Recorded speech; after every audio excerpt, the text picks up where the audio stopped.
സപ്തമസ്കന്ധത്തിൽ വർണ്ണാശ്രമധർമ്മങ്ങൾ ഉൾപ്പെടെ 15 അധ്യായങ്ങളുണ്ട്. പ്രഹ്ലാദ ചരിതവും നരസിംഹ അവതാരവും വർണ്ണിക്കുന്നതാണ് ഈ സപ്തമസ്കന്ധം. ശ്രീമദ് ഭാഗവതത്തിൽ ദശലക്ഷണങ്ങളുണ്ട്. അതായത് സർഗം, വിസർഗം, സ്ഥാനം, പോഷണം, മുക്തി, മന്വന്തരം, നിശാനുകര, വിരോധം, മുക്തി, ആശ്രയം. ഇവിടെ ഈ 7ാമത്തെ സ്കന്ധത്തിൽ മുക്തി ലക്ഷണമാണ്, അതായത് കർമ്മവാസനയാണ് വിവരിക്കുന്നത്. ഈ കഥാഭാഗം യുധിഷ്ഠിര നാരദ സംവാദ രൂപത്തിലാണ് ഈ 15 അധ്യായങ്ങൾ വർണ്ണിക്കുന്നത്. അധ്യായം 4-7 പ്രഹ്ലാദ ചരിതവും 8ാമത്തേതിൽ നരസിംഹാവതാരവുമാണ് വർണ്ണിക്കുന്നത്. കശ്യപ പ്രജാപതിയുടെയും ദിതി ദേവിയുടെയും 2 പുത്രന്മാരാണ് ഹിരണ്യകശിപുവും ഹിരണ്യാക്ഷനും. ഹിരണ്യാക്ഷന് 3 ലോകത്തെയും ജയിക്കാനുള്ള ശക്തി ബ്രഹ്മാവ് കൊടുത്തിട്ടുണ്ട്. അപ്പോൾ ഹിരണ്യാക്ഷൻ എല്ലാ തരത്തിലും ബുദ്ധിമുട്ടിച്ചു. അവസാനം ഭൂമിദേവിയെ കട്ടുകൊണ്ടുപോയി. ഭൂമിദേവിയെ കട്ടുകൊണ്ടുപോയപ്പോൾ പ്രകൃതിയുടെ സന്തുലിതാവസ്ഥ തന്നെ ആകെ സന്തുലിതാവസ്ഥയ്ക്ക്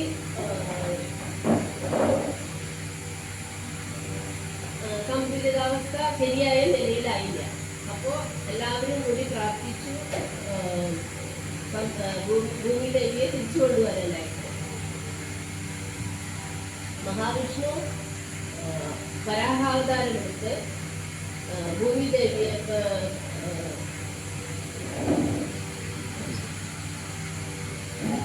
ഹിരണ്യാക്ഷനെ വധിച്ച് ഭൂമിദേവിയെ തിരിച്ചു കൊണ്ടുവന്നു. പ്രകൃതിയുടെ സന്തുലിതാവസ്ഥ ശരിക്കും നിലനിർത്തി. ജട്ടിനെ വധിച്ച മഹാവിഷ്ണുവിനോട് ഹിരണ്യകശിപുവിന് തീർക്കാൻ തീരാത്ത ദേഷ്യമായി. അപ്പോൾ എനിക്ക് കൂടുതൽ ശക്തി ആർജിക്കുന്നതിന് വേണ്ടി തപസ് ചെയ്തു.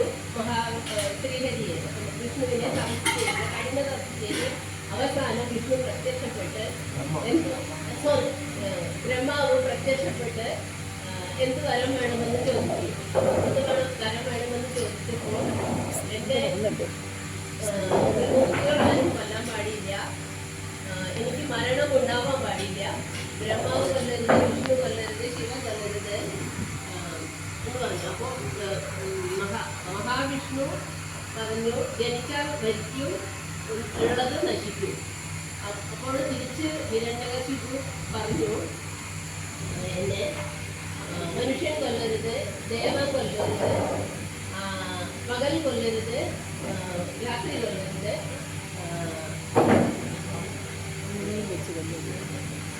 ആകാശത്ത് വെച്ച് കൊല്ലരുത്, ഭൂമിയിൽ വെച്ച് കൊല്ലരുത്, കൈകൊണ്ട് കൊല്ലരുത്, ആയുധങ്ങൾ കൊണ്ട് കൊല്ലരുത്, പച്ച കൊണ്ട് കൊല്ലരുത്, ഉണങ്ങിയ വസ്തു കൊണ്ട് കൊല്ലരുത്, നാഗങ്ങൾ കൊണ്ട് യക്ഷകിന്നരന്മാരെ കൊണ്ടും കൊല്ലാൻ പാടില്ല. ബ്രഹ്മാവ് കഥാസ്തു അതേപോലെ വരം കൊടുത്തു. അത് കഴിഞ്ഞ് വരം കിട്ടി മക്തനായ അദ്ദേഹം 3 ലോകത്തിലും എല്ലാവരെയും കഴിയുന്ന രീതിയിൽ മുഴുവൻ ഉപദ്രവിക്കാൻ തുടങ്ങി. ദേവന്മാർക്ക് തീരെ രക്ഷയില്ലാതായി. ദേവന്മാര് ബാക്കിയുള്ള എല്ലാവരും ദക്ഷിണ വെച്ച് നമസ്കരിച്ചു തുടങ്ങി. ദേവന്മാര് ഹിരണ്യാക്ഷനെ പേടിച്ച് വേറെ വേഷങ്ങളിലൊക്കെ മാറി വേഷമാകൃതിക്ക് നടക്കാൻ തുടങ്ങി. അപ്പൊ അന്ന് മുതലാണെന്ന് പറയുന്നു വേഷപ്രച്ഛന്നം എന്ന ഒരു കളി വന്നത്, പ്രച്ഛന്ന വേഷം എന്ന് പറഞ്ഞ ഒരു കുടി വന്നത്. അതുപോലെ ബാക്കി എല്ലാവരെയും ദുഷ്കർമ്മങ്ങൾക്ക് പ്രേരിപ്പിക്കുക. ആരും ഭഗവാനെ ജപിക്കാൻ പാടില്ല, നാമം ജപിക്കാൻ പാടില്ല.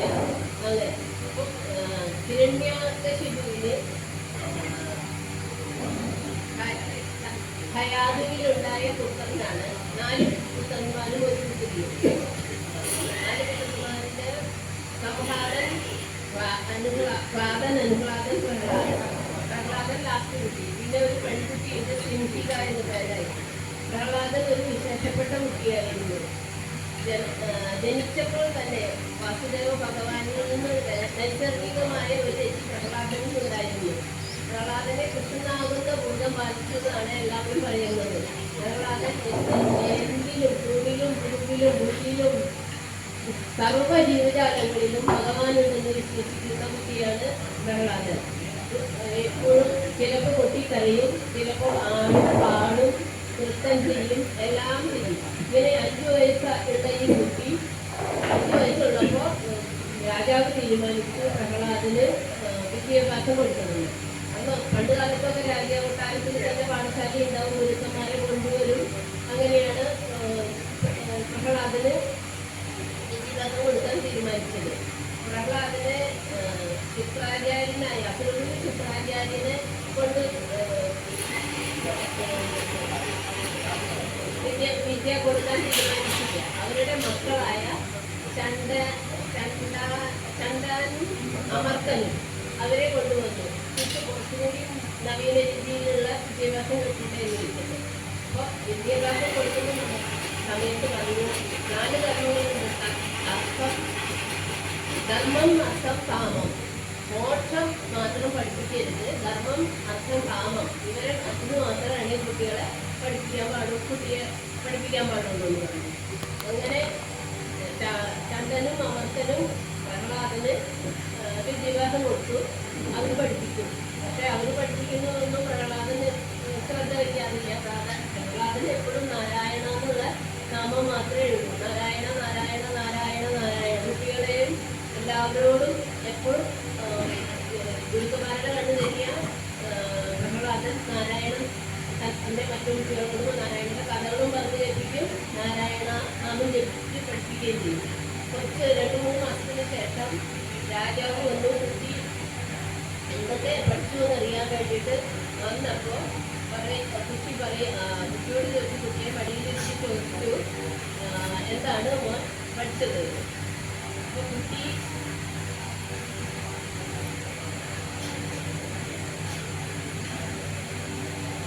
അച്ഛനോട് പറയുകയാണ്, സത്തായതിനെ അസത്തായതിനെ സത്തായും സത്തായതിനെ അസത്തായി വിചാരിക്കുക. അതായത് സദാ വൈകുട്ടിയോടിരിക്കുന്ന മനുഷ്യന് ഗൃഹമാകുന്ന അന്തകൂപമാകുന്ന കിണറ്റിൽ നിന്നും പുറത്തു വരണം. അതിന് ഭഗവാന്റെ നാമം ജപിക്കാൻ മാത്രമേ പറ്റുള്ളൂ. അപ്പോൾ ഹിരണ്യാക്ഷൻ ചോദിച്ചു, നിന്നെ ആരാണ് ഇതൊക്കെ പഠിപ്പിച്ചത് എന്ന്. അപ്പോൾ കുട്ടി പറഞ്ഞു, ആരും പഠിപ്പിച്ചതല്ല. ഒരു ഇരുമ്പിൻ്റെ അടുത്ത് കാന്തം എങ്ങനെ ആകർഷിക്കുന്നുവോ അതുപോലെയാണ് കാന്തം. ഭഗവാനെ സങ്കല്പിച്ചാണ് കാന്തം എന്ന് പറഞ്ഞത്. അപ്പോൾ കാന്തത്തിൻ്റെ അടുത്ത് ഇരുമ്പ് വെച്ചാൽ ഇരുന്ന് കുറച്ച് മുന്നേ അവിടെ കാന്തത്തിൻ്റെ അടുത്ത്. അപ്പോൾ ഗുരുക്കന്മാരെ വിളിച്ച് കുറേ ഫയൽ ചെയ്ത്, ഇങ്ങനെയാണ് ഒരു കുട്ടികളെ പഠിപ്പിക്കുന്നത്, ഇങ്ങനെയെല്ലാം പഠിപ്പിക്കാൻ പാടില്ല എന്നൊക്കെ പറഞ്ഞ് നിങ്ങൾ തിരിച്ചാദ്യം ഒന്നുകൂടി ചെയ്യും. പിന്നെ കുറച്ച് കുട്ടിയെ അടിക്കുക, അങ്ങനെ ചെറിയൊരു കാമദാന ബന്ധങ്ങളൊക്കെ ചെയ്തു. അത് കഴിഞ്ഞ് പിന്നെയും 2-3 മാസം കഴിഞ്ഞ ശേഷം കുട്ടി പിന്നെയും തിരിച്ചു വന്നു. കുട്ടിയുടെ ഗുരുക്കന്മാരെ മാക്സിമം അവർക്ക് പറ്റാവുന്ന രീതിയിൽ ശിക്ഷിച്ചിട്ടൊക്കെ ചെയ്തു. അത് കഴിഞ്ഞ് 2-3 മാസങ്ങൾക്ക് ശേഷം പിന്നെയും വന്നു. അപ്പോൾ കുട്ടിയോട് കുട്ടി പറഞ്ഞു, ശ്രവണം കീർത്തനം സ്മരണം പാദസേവനം ഭക്തനം വന്ദനം ദാസ്യം സഖ്യം ആത്മനിവേദനം. അതായത് നാദാവസ്ഥകൾ ആണ് നമുക്ക് അതിനുള്ള ആശ്രയം. ഭഗവാന്റെ മഹാത്മ്യങ്ങളെ കേൾക്കുക, അതിനെ കീർത്തിക്കുക, സ്മരിക്കുക, ഭഗവത് സേവ ചെയ്യുക, ഭഗവാനെ ആരാധിക്കുക, ദാസഭാവത്തിൽ പെരുമാറുക, എല്ലാം ഭഗവാനിൽ അർപ്പിക്കുക. അങ്ങനെയാണ് മാത്രയിൽ ഹിരണ്യകശിപുരായ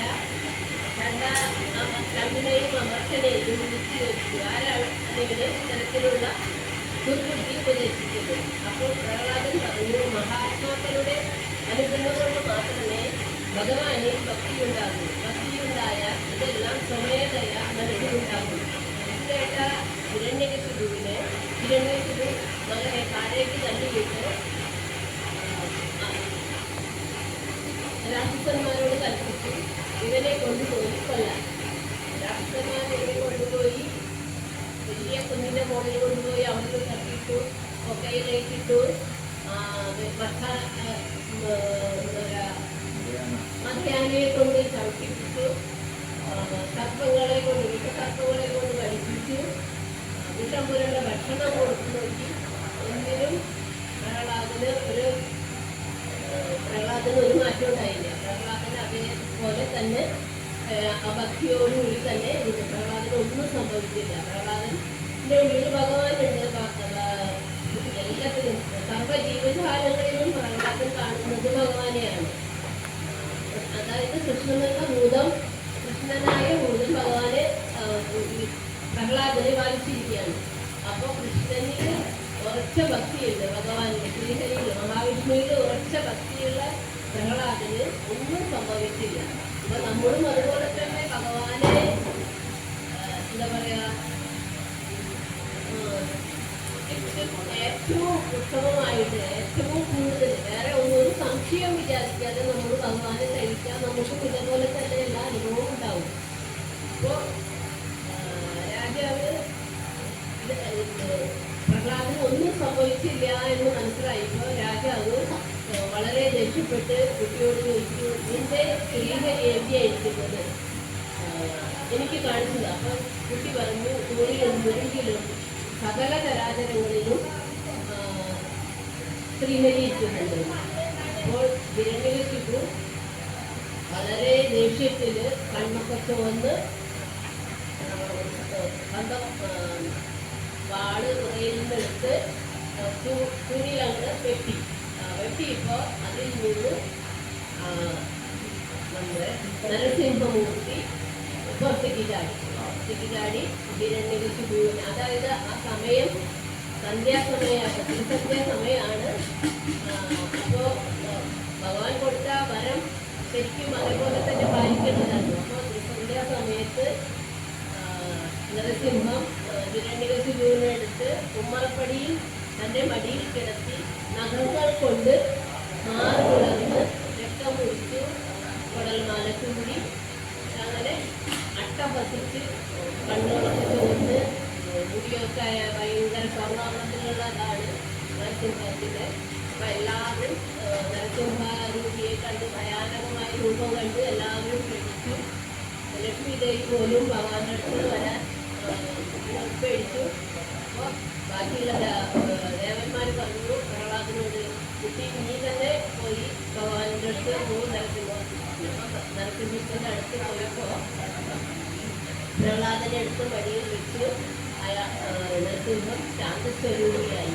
അപ്പം നമ്മളും നമ്മുടെ കുട്ടികൾക്ക്, അമ്മമാർ, കൊച്ചുകുട്ടികൾക്ക്, നമ്മുടെ കൊച്ചുമക്കൾക്ക് പ്രഹ്ലാദ ചരിതം സന്ധ്യാസമയത്തോ അല്ലെങ്കിൽ ഏതെങ്കിലും ഒഴിവുള്ള സമയത്തോ വഴിയിലിരുത്തി പറഞ്ഞു കൊടുക്കുകയാണെങ്കിൽ കുട്ടികൾക്ക് അത് നമ്മുടെ വീട്ടിലും ഓരോ പ്രഹ്ലാദന്മാരുണ്ടായി കഴിഞ്ഞാൽ, അറ്റ്ലീസ്റ്റ് ഓരോ കുട്ടികളും വീട്ടിലും ഉണ്ടായി കഴിഞ്ഞാൽ നമ്മുടെ കുടുംബം, നമ്മൾ താമസിക്കുന്ന സ്ഥലം, നമ്മുടെ രാജ്യം എല്ലാം നന്നായി. അതായത് ഇതത്ര എനിക്ക് പറയാനുള്ളൂ.